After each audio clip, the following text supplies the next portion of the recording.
Maybe the first thing that any good philosophy teacher should do when students come across a term like idealism is to make a distinction between the use of it here in what I'd say is a metaphysical context and the more common use of it, which is basically a moral context. We think of idealists as people who are nobly dedicated to certain ideals that they have.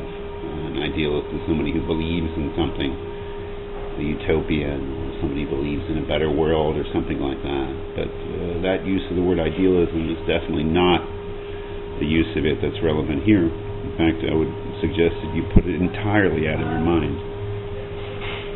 The use of the word idealism here is a metaphysical use, in the sense metaphysics says the attempt to describe what is real, or the basic structure of reality. And in that context, to say that one is an idealist is to say that one believes that what is real is ideas, and only ideas.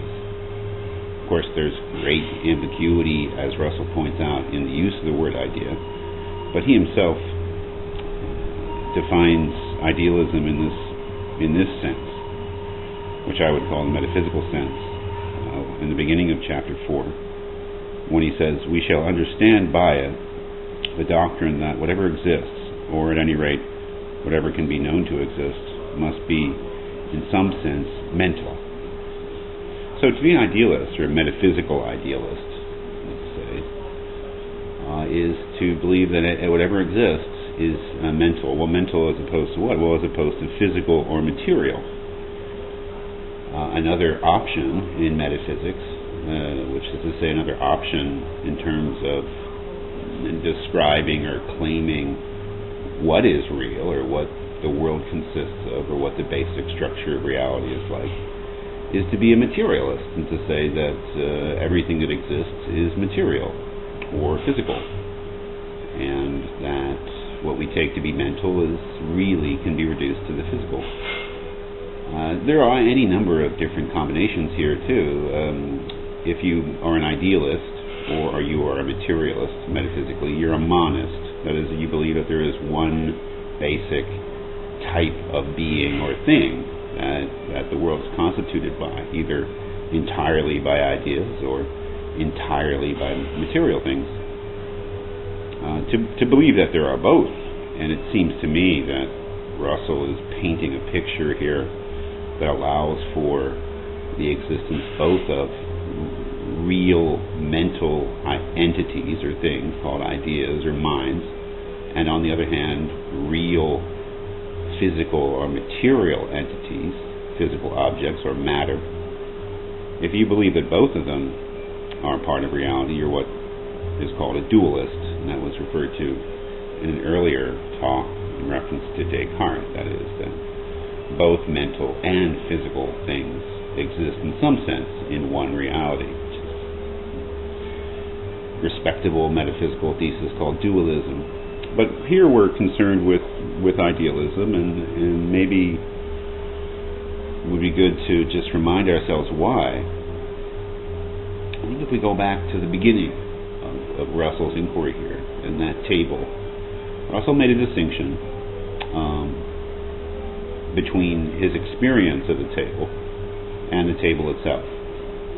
The former he called sense data, that is, colors, shapes, sounds, textures, things that were part of his experience, that he recognized that his experience was not directly of any physical object, but rather his experience was of sense data, and that wherever he turned, so to speak, he found sense data, and he never found the thing in itself, the external physical object that was independent of him.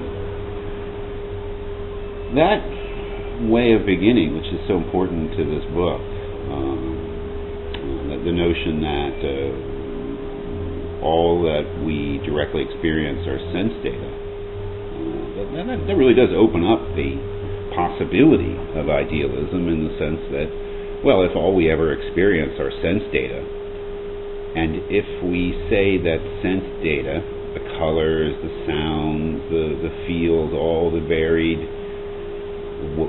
sensations that we experience, if we say that those are all we ever experience, those are the totality of our experience, then that does raise the possibility that those are all that we can legitimately say exist. That is, if we never actually directly experience an external object, matter, physical object, then on what grounds can we really say that those things exist?